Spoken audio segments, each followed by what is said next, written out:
Olá, tudo bem? Seja bem-vindo, seja bem-vinda ao nosso estudo dirigido da obra Ciência dos Sacramentos. Nós vamos falar aqui sobre uma abordagem didática sobre os fundamentos e princípios desse rito cristão. Esse livro de autoria do Monsenhor Charles Webster Leadbeater. No vídeo passado, no vídeo anterior, vídeo de apresentação, se você está chegando nesse vídeo aqui direto, saiba que esse aqui é o nosso segundo vídeo, e aí no vídeo anterior vai explicar direitinho a apresentação, o vídeo de apresentação desse estudo dirigido aqui, tá bom? Então te aconselho, se você está chegando em algum desses vídeos, esse ou posterior, direto no meu canal do YouTube, vai lá no primeiro vídeo e dá uma olhada lá na apresentação, porque aí vai ficar mais bem estruturadinho a sua rota de aprendizagem, ok? Vamos lá. Nós vamos ver aqui agora, dentro desse estudo dirigido, o capítulo 1, um novo conceito do culto na igreja, ok?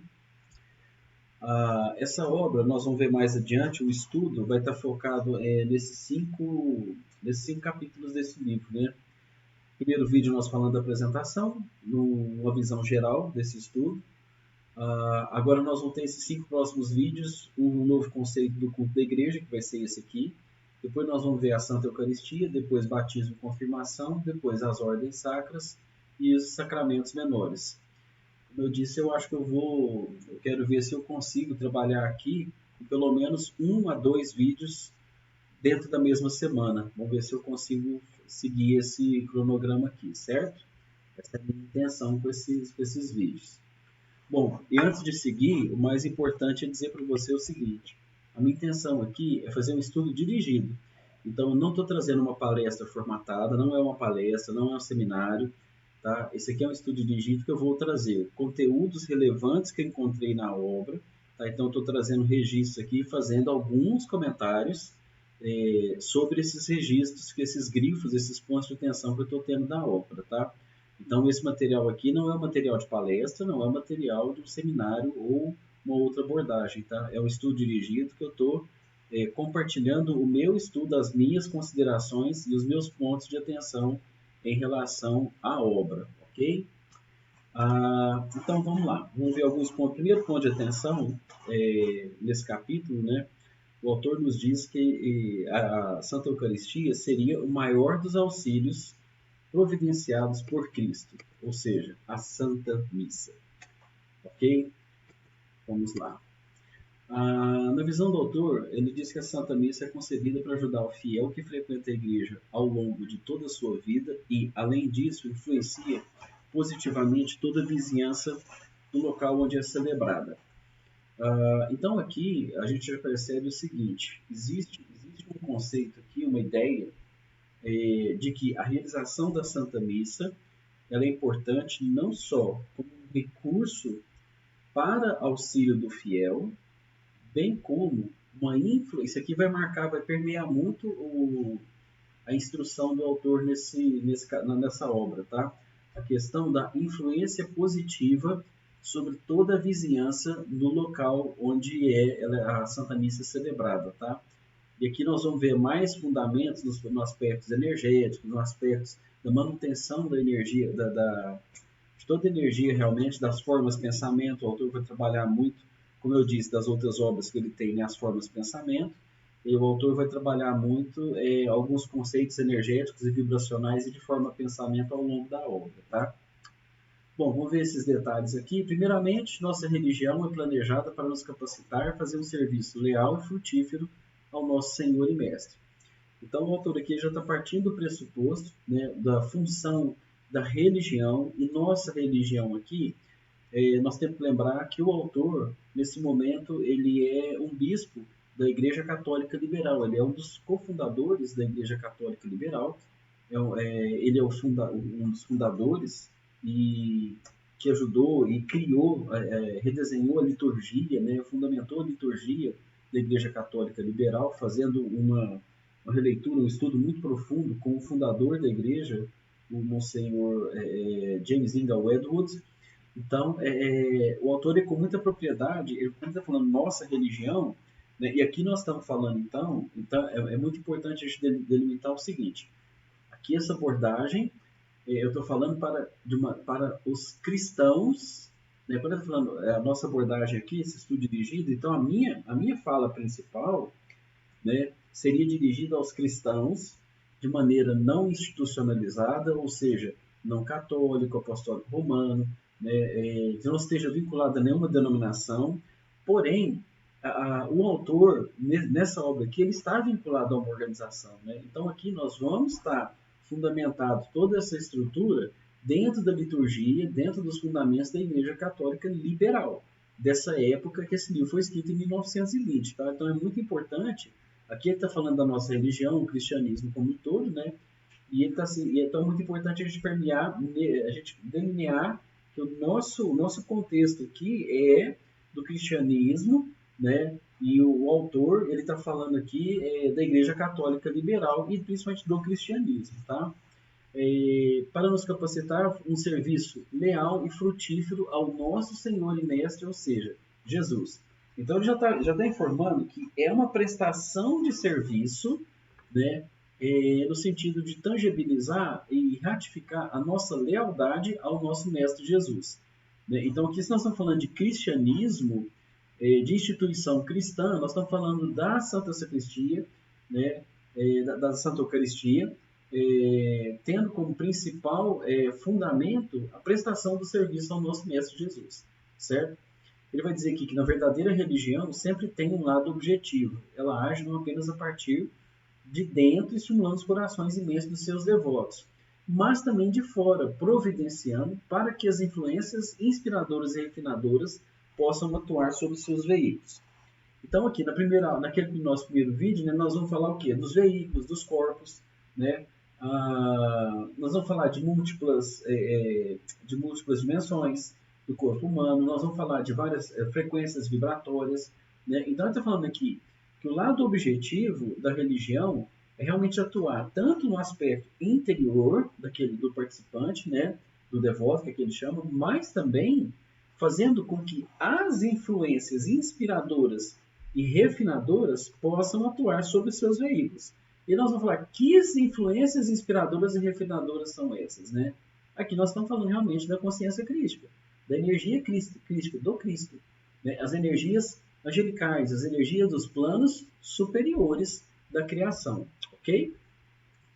E que mais à frente, esses planos, né? Quando a gente está falando de influências inspiradoras e refinadoras, nós estamos falando de anjos, nós estamos falando de entidades, de consciências de nível superior. E como essas energias, né, essas energias vão ser canalizadas através do serviço da Santa Eucaristia. Né? O autor vai falar aqui que o templo ou igreja é planejado não apenas para ser um local de adoração, mas também como um centro de irradiação magnética, através do qual a força espiritual possa ser derramada sobre toda uma região. Então, olha só. Quando ele está falando aqui o templo e igreja, ele é planejado não apenas para ser um local de adoração, aqui eu vou fazer um comentário pessoal, né? Então vamos lá. É muito comum a gente escutar, é muito comum a gente ouvir uma frase assim: mas você acha que eu vou encontrar, que Deus vai estar lá? Você acha que Jesus está lá? Então esse é um senso comum, né? Eu não preciso ir ao templo. Eu sou o templo. Então todos esses conceitos, na verdade, são verdadeiros, isso é real. Né? Então, o que o autor está mostrando aqui é uma perspectiva que, quando você está falando local de adoração, mas também, olha que importância aqui. Aqui ele já está fazendo uma constatação bem interessante. Ó, que o local ele é um centro de irradiação magnética. Então, peraí. Então, aí a gente já muda essa perspectiva de que eu vou encontrar Deus naquele local, né, desse senso comum.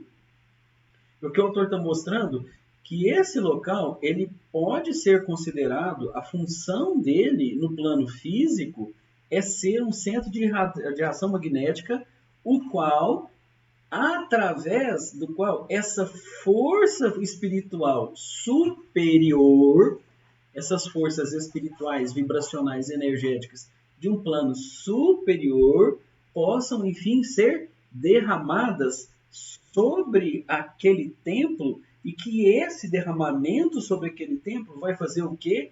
Irradiar sobre toda uma região, ou seja, o raio, o vórtice de energia, que esse templo ele passa a ser realmente um centro captador de energias positivas, energias sutis, energias superiores, né? E ele passa a captar, e ao captar e ao transmitir o serviço, essa força passa a ser compartilhada com toda uma localidade, uma geografia muito maior, né, do que apenas aquele prédio. Né? Então, esses conceitos, como esse senso comum de que o templo é um local de adoração, né? Aqui o autor está trazendo uma outra perspectiva, né? E que o devoto ele está indo lá, aquele templo ele tem uma função, então, né? De dimensão, de centro de irradiação, captação e irradiação energética e vibracional dessa energia o quê? Sutil. Ok, vamos lá? Vamos seguir aqui com mais um registro do autor. Então ele comenta aqui, estabelecer centros magnéticos definidos onde o mecanismo de tal materialização possa ser permanentemente disposto de modo que, quando a força é derramada a partir de cima, ela possa de imediato ser distribuída sem o desperdício necessário da construção de um mecanismo temporário. Então, nós estamos falando do quê? Do plano material, do plano físico, realizar uma atividade baseada em outras dimensões, no plano astral, no plano mental, né, em outros planos, trazer essa energia, né, trazer todo esse plano para o plano físico em sintonia. E o que ele está falando aqui? E aqui é que entra a minha primeira descoberta, né? Porque até então, mesmo participando na missa lá na igreja, né, lá em São Paulo, eu não tinha percepção disso, mas ao estudar essa obra, aí é que eu fui entender que além do templo, então o templo no plano físico, ele vai servir, e a Santa Missa, a Eucaristia, a realização dela vai construir um mecanismo, né, do plano mental, no plano astral, né, ele vai construir, através de uma forma de pensamento, um prédio, um outro templo para a realização, para que esse dispositivo, então, para que esse mecanismo temporário, ele vai fazer a conversão, a realização, vai fazer a convergência desses dois planos. É isso que ficou assim, caramba, então nós estamos falando realmente, né, de um processo no plano físico, mas que ele, aqui no plano físico, nós vamos gerar realmente, né, um mecanismo temporário para quê? Para a captação e distribuição dessa energia, né, dos planos superiores para o plano físico. O plano adotado por Cristo com respeito a essa religião é que um compartimento especial do grande reservatório de força espiritual seja colocado à parte para o seu uso e que a certa ordem de oficiantes seja dado poder através do emprego de cerimônia prescritas, palavras e sinais de poder para distribuir assim benefícios da humanidade.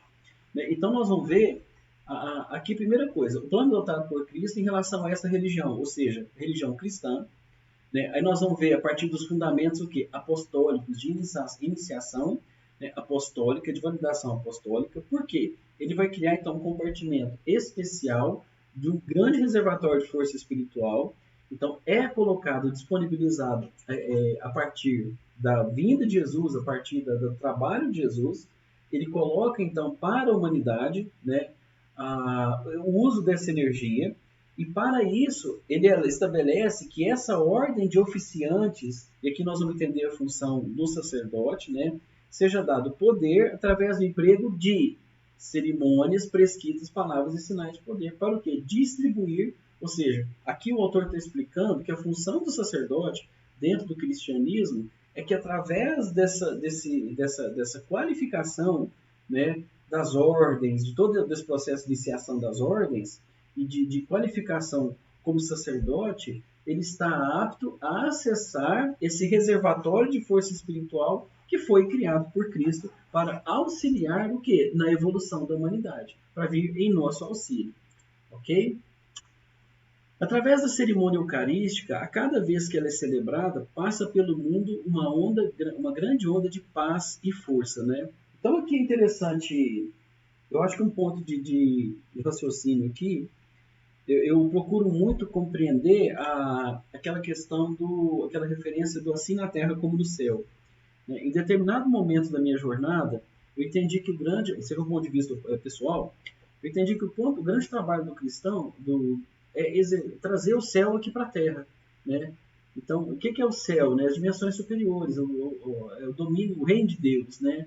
É trazermos realmente o reino de Deus. Então, quando o autor fala que através dessa cerimônia, né, uma onda de paz e força, né, ela passa pelo planeta, né? Então aí está uma função nossa enquanto cristãos, enquanto cristãos, né, do lado de cada celebração, enquanto participantes, e do lado de lá, enquanto sacerdotes, oficiantes, né, realmente termos essa sensibilidade de que a realização desse serviço ele transcende e muito o simples ato do evento em si, do ritual em si. A gente precisa expandir o olhar. Então, assim, a gente está fazendo... Qual que é o principal ponto aqui, então? Que a gente está fazendo um serviço de trazer essa energia em forma de onda de paz e consciência e força positiva para o planeta Terra.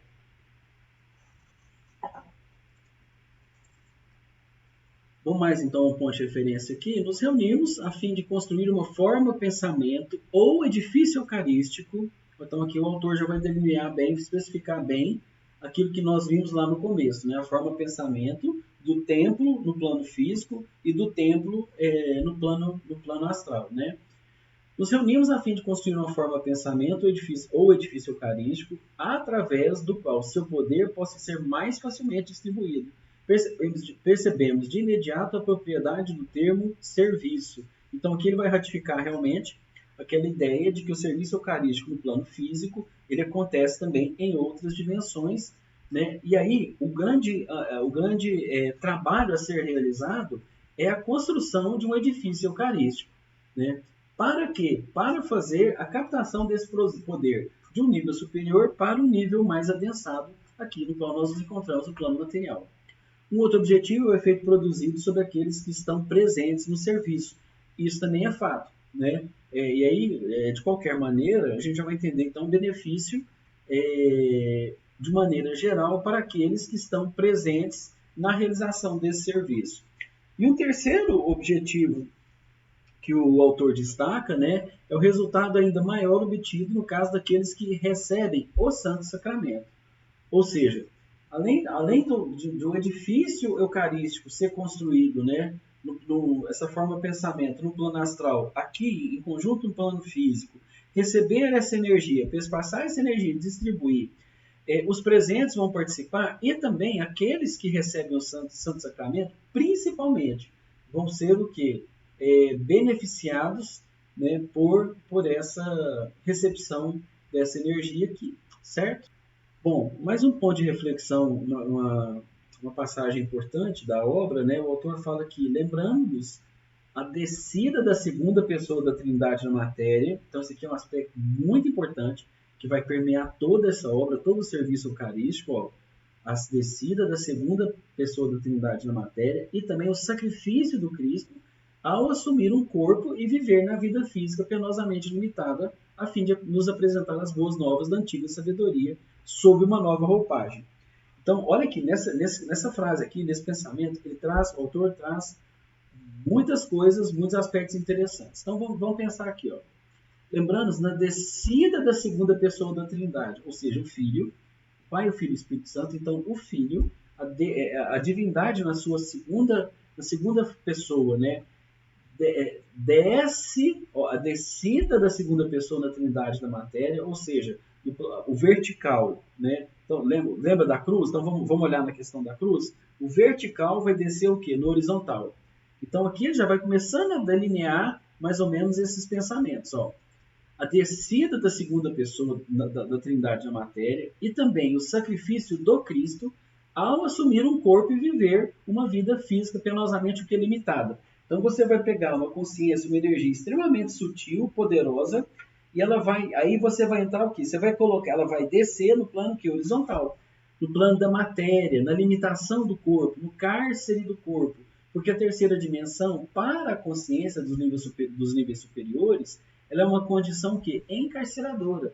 ela é uma condição de sacrifício, né? E aqui ó, o sacrifício do Cristo, ou seja, aquela consciência encarnar num corpo, né, é um processo extremamente penoso. A pessoa ele está se doando, se sacrificando para operar num nível material muito denso. Então aqui também uma reflexão que aqui eu já trago é a questão da análise, da questão do sacrifício. Para outras vertentes, como o catolicismo romano, né, a palavra sacrifício aqui ela está relacionada ao martírio. O judaísmo, eles estão sempre, a visão dessas denominações, elas vão estar sempre olhando para o sacrifício numa visão de martírio, numa visão de sofrimento. Para nós, os místicos, para uma ordem, outras ordens, né, outras linhas que vão estudar mais esotéricos e mais místicos, a questão do sacrifício não é martírio, porque ela está ligada ao que? A sabedoria antiga. Né? Na sabedoria antiga, o sacrifício exatamente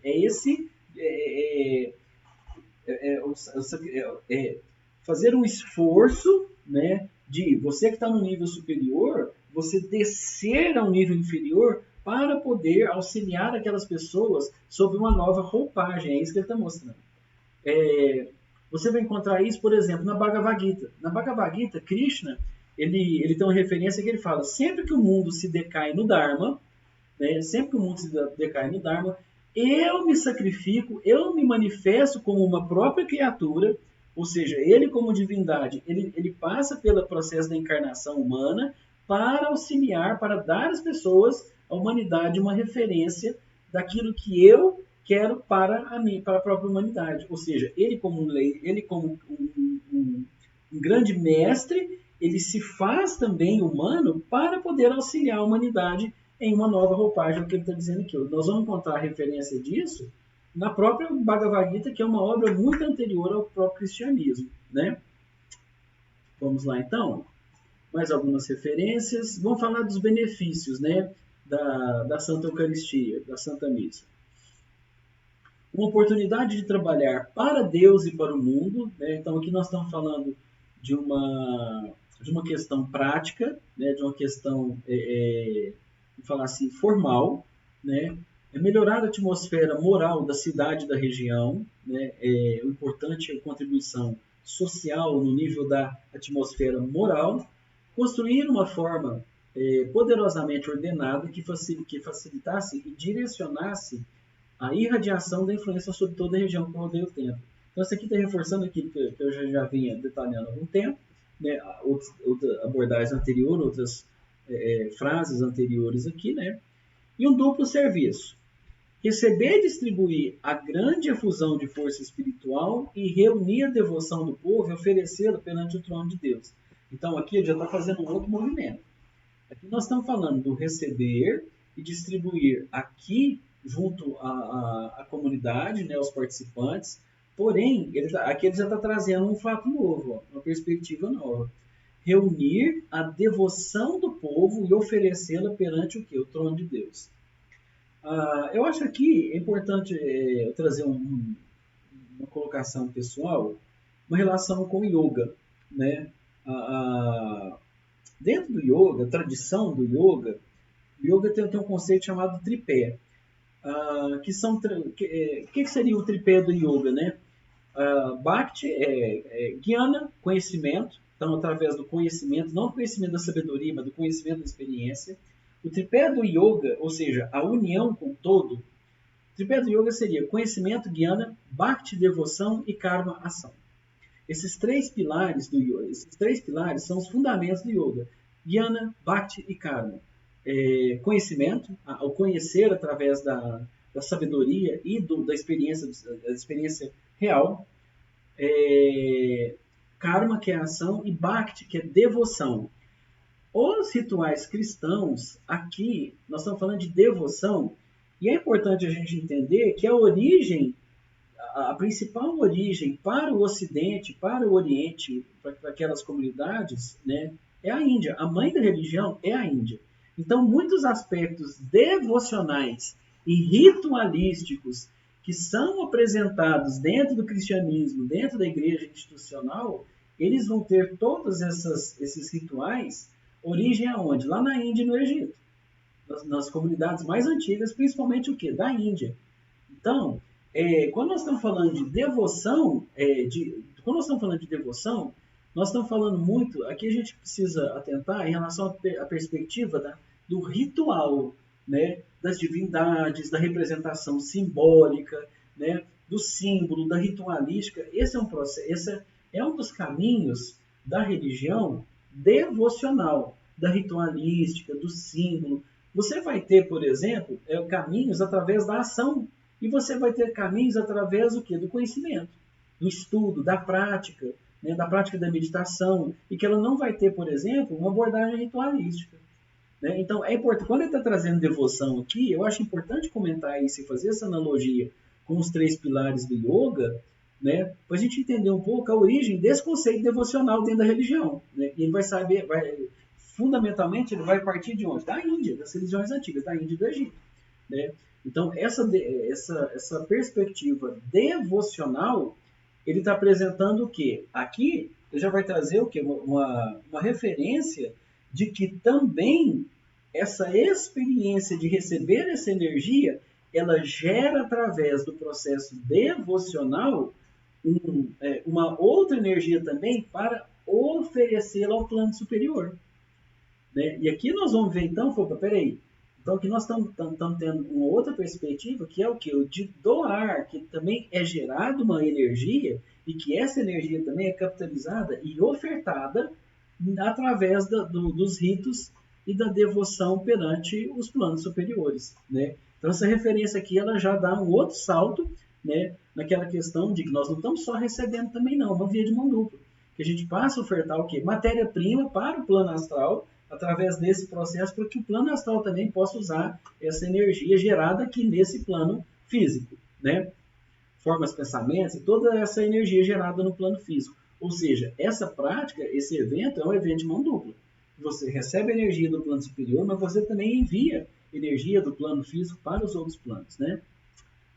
Outra referência aqui no texto é que um dos mais importantes efeitos do serviço da igreja, tanto sobre a congregação presente quanto sobre o distrito circunjacente, né, tem sido sempre a criação destas belas e devocionais formas, pensamento. O autor vai trabalhar muito, essencialmente, o autor vai trabalhar em cima das formas, pensamentos construídas pelo processo da Eucaristia, através das quais a distribuição da vida e força dos mundos superiores pode com mais clareza ter efeito. Né? Então, esse aqui é um ponto central dessa obra. Ele, através do serviço da igreja, a construção da forma pensamento no plano astral, né, e vai trazer essa energia do plano sutil, do plano superior, essa construção ela auxilia o quê? Na eficácia da relação, da administração dessa energia do plano superior para a energia aqui no plano material. Ok?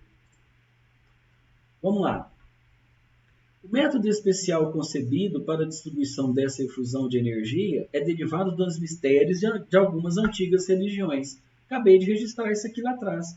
Né? Então, nós vamos ver as religiões antigas, né, sendo as matrizes, através dos símbolos, dos rituais, através de conhecimentos de ordens de mistério, né? Que o cristianismo foi se apropriando, e outras religiões, tanto o judaísmo, o cristianismo, todas essas religiões que vieram, na verdade, elas estão principalmente se apropriando de conhecimentos de ordens de mistério mais antigos. Né? Na verdade, a maioria está sendo criado nada, está sendo reutilizado, revisado, né, de religiões e ordens de mistérios mais antigos. Né?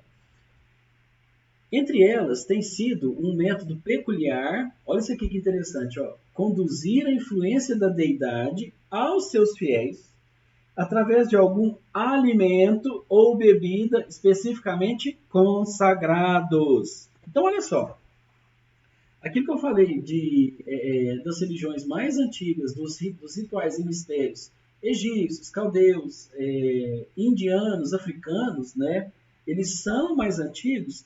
O cristianismo, o judaísmo e outras religiões que vêm depois, outras ordens que vêm depois, elas vão o quê? Se apropriar dessas experiências, porque esses povos, eles passaram por essas culturas mais antigas, né? E isso vai sendo impregnado. Então, olha, aqui já está dando uma dica, ó. Conduzir a influência da deidade aos fiéis através de alimento ou bebida consagrado. Então, você está percebendo aqui que ele está falando? Aqui o autor já está indo lá na Santa Ceia, né, e falando, olha, isso aqui já não é a criação daqui, não é um evento que nasceu ali não, tá?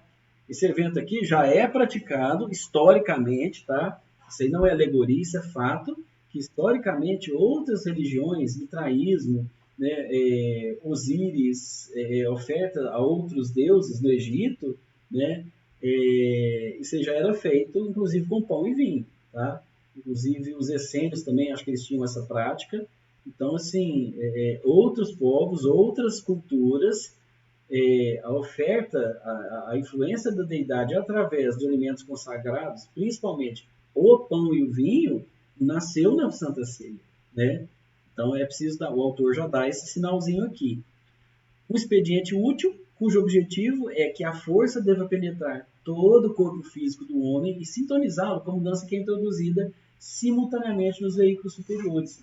Né? Então aqui ele já está dando um tom, né, que a Eucaristia ela vai fazer o quê? Através dessa ingestão desse corpo e sangue de Cristo, né, que foram consagrados, o corpo físico do homem vai entrar em sintonia com uma energia, a consciência crística, com uma energia superior, o que? Simultaneamente. Né? Então, aqui ele já está dando um tom que a ingestão desse alimento, né, vamos chamar de alimento, pão e vinho, na verdade são o quê? Veículos. Que a consagração desses veículos, ela vai fazer com que, através da ingestão desse corpo e sangue, né, desse alimento, pão e vinho, dessa substância, ao ser consagrado, nós estamos ingerindo corpo e sangue, ou seja, a substância espiritual superior de Cristo. Aqui nós falamos de consciência superior do Cristo, né? O corpo e sangue do Cristo. Ou seja, o símbolo do corpo e sangue material, que é o pão e o vinho, eles vão receber, né, o corpo e o sangue espiritual, energético, e essa ingestão vai fazer o quê? A sintonia do corpo físico com o corpo realmente espiritual. Né? Então é muito importante a gente já perceber esses fundamentos aqui, que o autor já vai levando a gente, né, para um raciocínio, para sair. E aqui nós estamos lidando, quando a gente vai para uma abordagem dentro da perspectiva liberal, né, e não de uma ortodoxia, ou seja, protestante, ou católica romana, ou ortodoxa, né, e aqui volta a falar, quando eu me referi a essas denominações, não as refiro de maneira acríticas, né? Eu a refiro como fundamentos, como teorias, né? Como práticas. Olha, a Católica Romana, a prática dela, a teologia da Igreja Católica Romana é essa, a teologia da Igreja Protestante é essa, né? E os fundamentos da Igreja Ortodoxa são esses daqui. A prática deles, né? Quando eu falar em relação a essas denominações, né, eu estou sempre me referindo aos fundamentos o quê? Teológicos, práticos, né, às formas de realização de determinada atividade, né, e nunca como uma crítica ou comparação. Né? A gente vai dar referências. Olha, se nessa denominação acontece aqui, ela está falando disso, né, como eu quis dizer o seguinte, por exemplo, quando eu falei a Igreja Católica Romana, Apostólica Romana, ela vai ter uma perspectiva do sacrifício em sua teologia, por exemplo, tanto que você vai ter a imagem o quê? Do Cristo crucificado, né? Do sacrifício humano do Cristo. Já na nossa denominação, nós não enxergamos dessa forma. Como nós entendemos que o sacrifício do Cristo é descida da segunda pessoa da Trindade na matéria, né, nós vamos ter uma análise do quê? Mais, por exemplo, esse símbolo aqui da rosa cruz, né, da rosa no centro da cruz, ela diz mais nas ordens místicas, ela está mais relacionada aos fundamentos da descida da segunda pessoa da Trindade na matéria, né, do que necessariamente o martírio, o Calvário de Jesus, o sofrimento de Jesus e o Jesus crucificado na cruz. Na nossa denominação, nós não entendemos dessa forma. Né? Isso é uma perspectiva o quê? Doutrinária. Isso é uma perspectiva teosófica. No nosso caso, nós somos mais vinculados à teosofia, que é o estudo da sabedoria divina, e não a teologia, que é o estudo mais o quê? Racional de Deus. Comparando de maneira o quê? Estrutural, e nunca qualificando se é bom ou ruim, certo e errado. Aqui nunca, nesse nosso trabalho, nunca vai ter essa abordagem, que não é certo ou errado, não é bom, até, mas isso aqui nós não trabalhamos dessa forma, tá? Então que fique claro isso daí, e que qualquer coisa nesse sentido, né, não é da nossa intenção aqui. Olha essa referência aqui que bacana. Tentemos entender este grande e glorioso serviço que Cristo nos dá, não só para o nosso próprio auxílio, mas como uma estupenda oportunidade, um magnífico privilégio. Perdão, deixa eu voltar aqui a imagem. Ó. Eu estou falando aqui, mas não coloquei a tela, tá? Então vou voltar aqui, ó. Tentemos entender este grande e glorioso serviço que Cristo nos dá, não só para o nosso próprio auxílio, mas como uma estupenda oportunidade, um magnífico privilégio para que possamos compartilhar com Ele de sua obra divina de serviço e santificação. Né? Então, a Santa Eucaristia, a Santa Missa, né? O autor está colocando uma referência aqui, né? Como sendo realmente um privilégio para que nós, encarnados, né? Mônadas, consciências encarnadas, estamos aqui vivendo o processo da encarnação, como ele também, né, veio mostrar para nós, da sua própria experiência, né, como encarnado também, para nos auxiliar, para nos mostrar o caminho, né? E ele está falando assim, um privilégio para que possamos compartilhar com ele. Né? Então, qual que é o ponto central aqui? Nós estamos falando realmente, quando a gente está falando de comunhão, é preciso abrir a cabeça para falar assim, cara, nós estamos realmente entrando em comunhão com o Cristo. O que mais importante pode haver para o cristão do que entrar em comunhão com o próprio Cristo, através de um serviço realizado nesse plano aqui. Então, assim, o que o autor está falando, e aí depois a gente começa a refletir mesmo, né? Não dá para pensar no evento, vamos falar assim, no evento, no ritual da Santa Eucaristia, como sendo uma coisa comum. Eu vou à missa, né? Você ir à missa com o pensamento de que é só um evento, que você está fazendo algo religioso e ficar... se você não entender a comunhão como sendo a mais alto privilégio que um cristão pode ter, e que a união com o Cristo é real e foi ofertada por ele, né? Você não entendeu a Eucaristia. E você não entendeu nem o cristianismo. O que Cristo veio oferecer para nós. Você não entendeu a jornada dele. Né? E assim como eu também não percebia. Então, a leitura esse estudo aqui, então, me propiciou realmente, me deu uma sacudida muito grande. Falei, peraí, eu preciso... Né? Então, o que ele me mostrou, no meu caso? Né? Ele me mostrou a minha ignorância, né, em relação ao real potencial da Eucaristia, a real dimensão da Eucaristia. Então, realmente... Então, quando Jesus falava vezes não dá pérola aos porcos, né, eu tenho certeza que a minha ignorância era uma condição que me colocava nesse nível mesmo de eu não perceber. Né? E só depois de muito estudo, agora, principalmente através dessa obra, é que me abriu com uma clareza enorme, né, uma chave para poder interpretar a Eucaristia que até então eu não tinha tido. Né? Eu vou dar uma pausinha aqui agora. E aí eu vou ver se a gente ou grava outro vídeo, ou eu dou continuidade nesse daqui, se eu faço esse vídeo em 2 partes, para não ficar muito longo, tá? E aí eu vou dar uma pausa aqui e a gente vê se eu continuo aqui ou se eu faço uma outra parte, tá bom? Até já!